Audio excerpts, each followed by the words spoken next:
Thank you. My God. Look at all these people. You're from Sacramento. Most of Sacramento's here, for goodness sake. So it was just a few weeks ago, I was at the Indian Casino north of Sacramento. What's the name of it? Yeah. I mean, there's no place to stay. You got to drive up from here, drive there, go and see the amusement, which I was one, and then you drive back. That's incredible. What a commitment of time. And I'm so pleased. So I was there recently with a one-man show.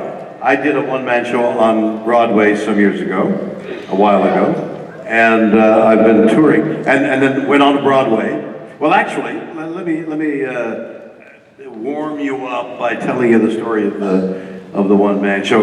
A one-man show is like, I mean, it's difficult to spend 2 hours on stage trying to entertain people. I mean, dancing girls and bands and flares and flames and music would be very helpful. But to be on stage by yourself, talking to somebody, trying to amuse them, very difficult. So I never had the courage to do that. But somebody in Australia asked me, and I thought, if I fail in Australia, who'll know? So I went down to Australia and I put together some material and they liked it. So I toured all of Australia. And then Canada said, would I tour Canada? So I rewrote the show and I toured Canada. I got to Toronto and they said, would you like to come to Broadway? So I had been on Broadway frequently years before. And they would ask me every so often to come back to Broadway to do a Broadway show. And I thought the amount of time and the energy and away from home, it was just, and I kept turning it down for reasons of time. And then one day I realized I was never going to go back to Broadway. Shortly after that, this one-man show was asked, would I come to Broadway? And in fact, they installed me in the very theater that I had left so many years before. So I closed so many years ago in something and opened with this one-man show on Broadway. And I had rewritten it to go to Broadway. So now I was like working with new material. And the night before, and there was no tryouts, I didn't have any rehearsals. The evening before we set the lights, but I didn't have a chance to practice, to rehearse the new material. And I was very conscious of my health. I thought, the one thing I can't do is open on Broadway and be ill from eating something, some kind of New York food that isn't like, like food here from the Delta, which is good and clean.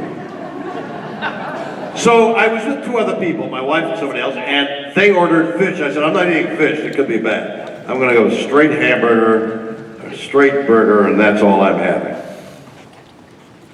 I was deathly ill the next day.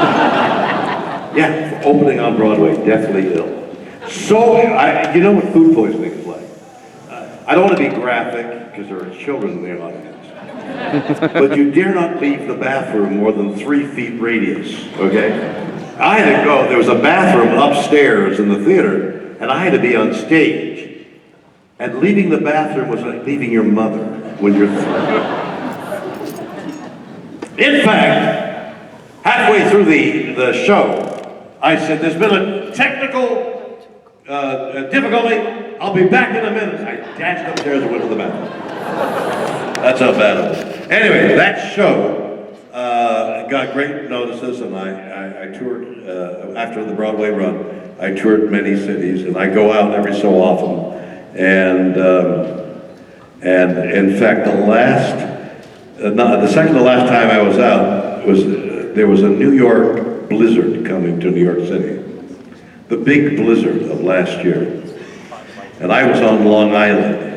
I had arrived in at the airport in New Jersey, and I rented a little, the guy said, I've got all these cars, but I got this Fiat. And I said, well, all I'm doing is driving to Long Island, and the next, that's Friday night, I'll be back, and I got to take a plane out of New Jersey to Chicago, because my next engagement is Chicago. So I take the Fiat, and the guy, Lucky Dave, who was with me, runs the show backstage. So the two of us piled into this little Fiat, and we drove out Long Island, and the storm hit, and all the airports closed. And it's now 10:30 at night, and the rough of the storm is supposed to hit about midnight. I got about an hour and a half before it hits New York and Long Island. And I said to Lucky Dave, what do you think about driving? He said, let's drive. We pile into the car, and we start to drive in this little Fiat 500 to Chicago. I'm thinking, the storm is coming this way, and we're going this way. I'll just miss it, I'll just miss it. And I hit it.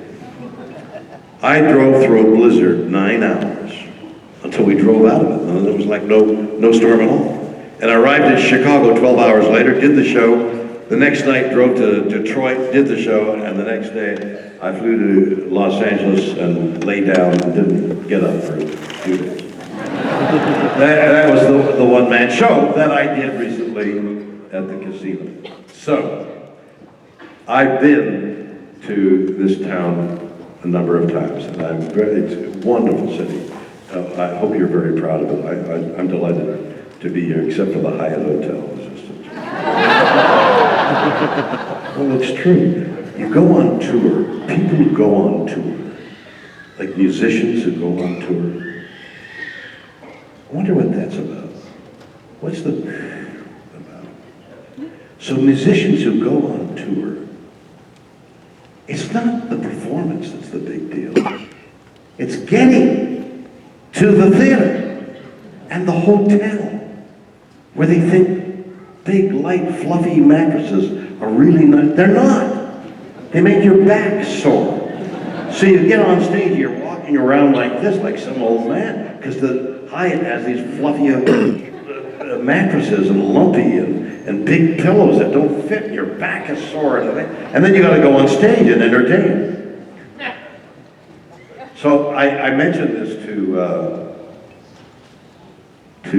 Joe, one of the guys in The Birds. The Birds? I'm not going to tell you that story because I can't remember his name. Okay. So here I am. Okay?